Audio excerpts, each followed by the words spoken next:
I'm Patricia Miller, also Grammy to my grandkids, mom to my kids, and I'm a good friend to all my friends.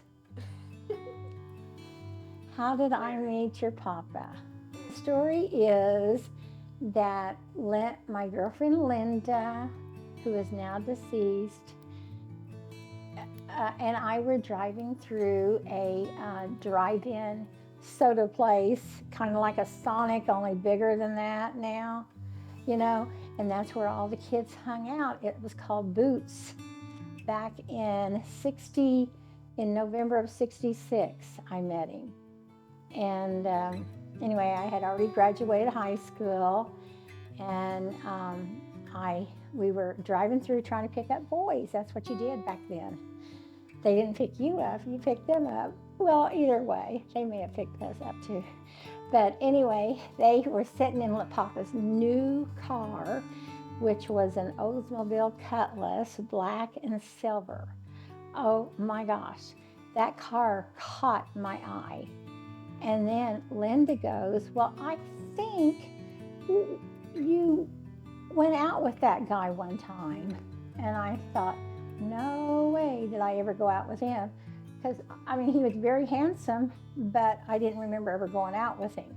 But anyway, so they got out of their car, and we parked, and we got out of our car, him and Mark Canterbury. Mark was so sweet. Mark was the most charming boy there ever was.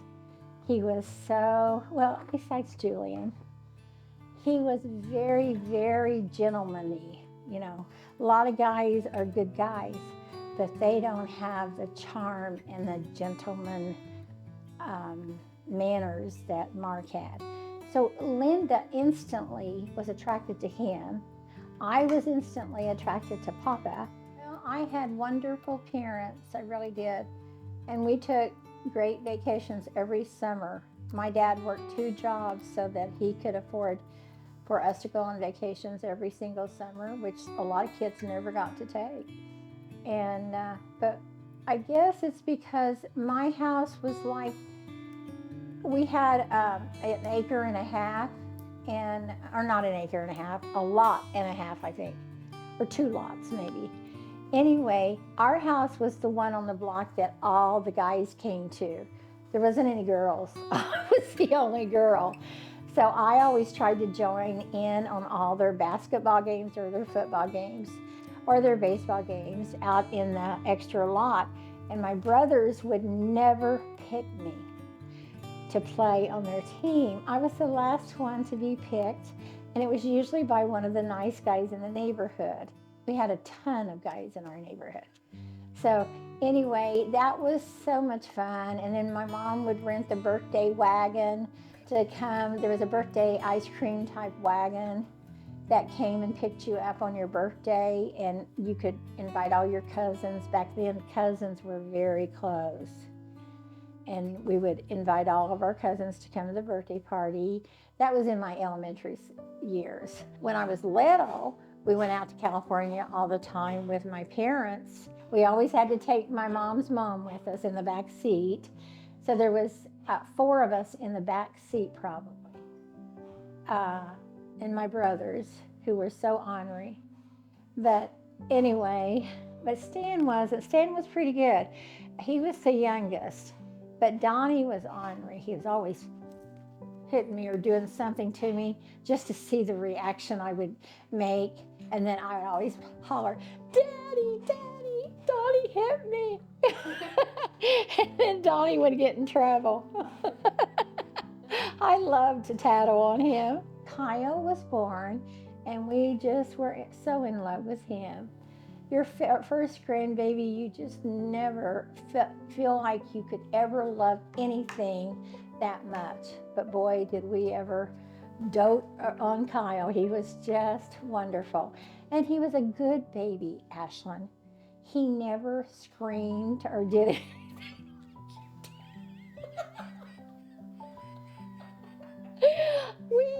What I used to call you, the tiger.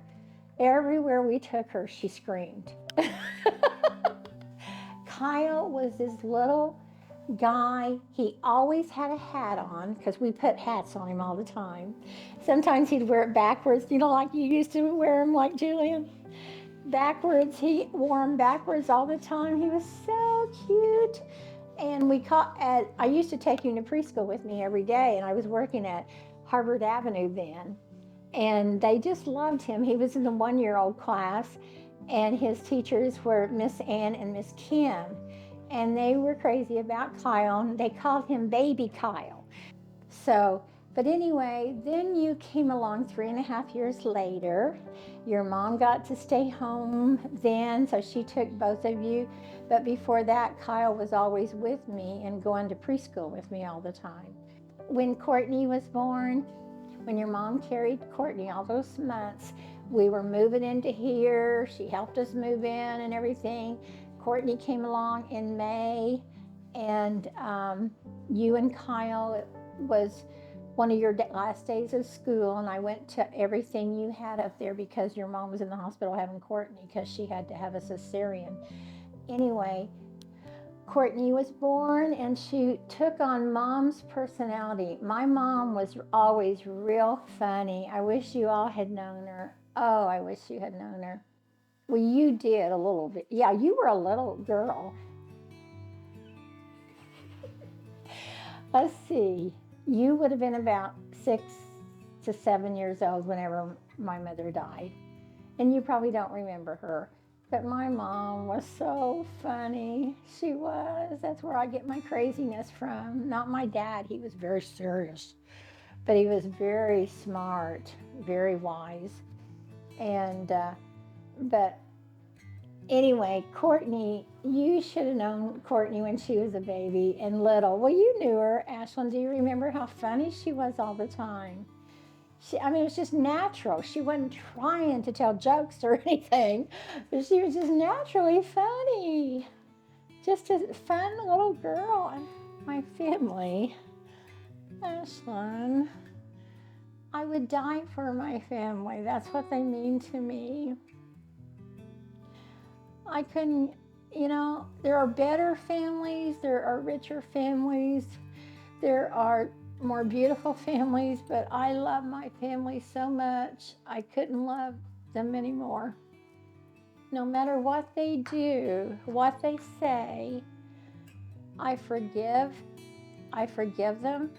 I don't ever hold any grudges. Todd's been worried about it. He's been extra sweet, extra caring. Tina's been so good. She's been taking care of her dad every single Monday when I have had chemos. And my girlfriends have all been so special and sweet and caring. I couldn't ask for better girlfriends.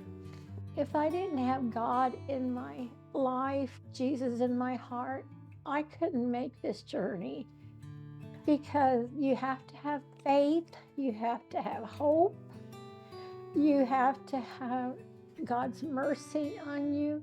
You got to pray every single day, all day long.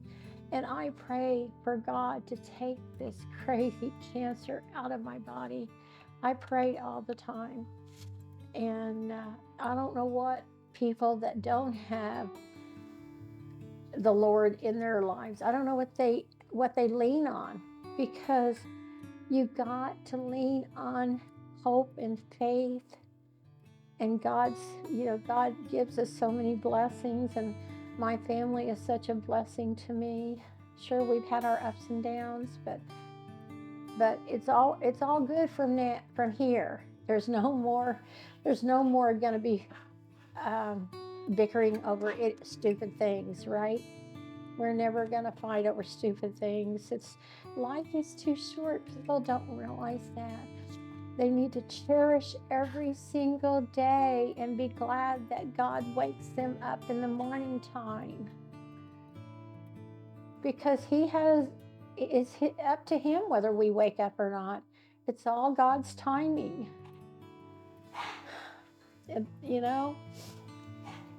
I've got the best around me. That's all I need, is the best support group around me. Of course, Sherry's been with me every single doctor appointment. She's been a godsend to me, just like you. I love my friends. I love my family. They had all the guys coming in on buses to the wives' waiting center. So the buses were coming in like crazy because a lot of guys were coming on their R&R from Vietnam. And they had all of us wives.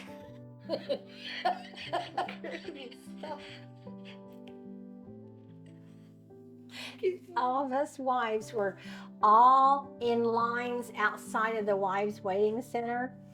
And so I would say there was probably 6 to 10 buses as far as I remember. It was 54 years ago. On our second wedding anniversary, we got to meet in Vietnam for his R&R. I mean, we met we met in Hawaii. I didn't go to Vietnam. So this big circle drive was in front of the wives waiting center. I was lined up with a whole bunch of wives. Here comes the buses, and us girls were so excited to see our husbands. And I was so excited, and it was 9 months since I'd last seen him, so I almost forgot what he looked like. But they had given him haircuts. They all had these real buzzed haircuts, and they're real dark tanned, because they'd been outside in the jungle and all that. They had tans like crazy. You couldn't tell one from another. And so here comes the first bus. I don't think I thought I saw him on the first bus, but the second one, I thought for sure I saw him get off, okay? So they were getting off front and back, and the wives were running out to them and stuff. Well, I ran out to a guy who I thought was Papa, because I hadn't seen him in 9 months. And I grabbed him. I jumped up in his arms. I mean, I was light then. I was like 100 pounds. Anyway, I jumped up in his arms and I smooched him like crazy. And I'll be darned if his wife wasn't right behind me.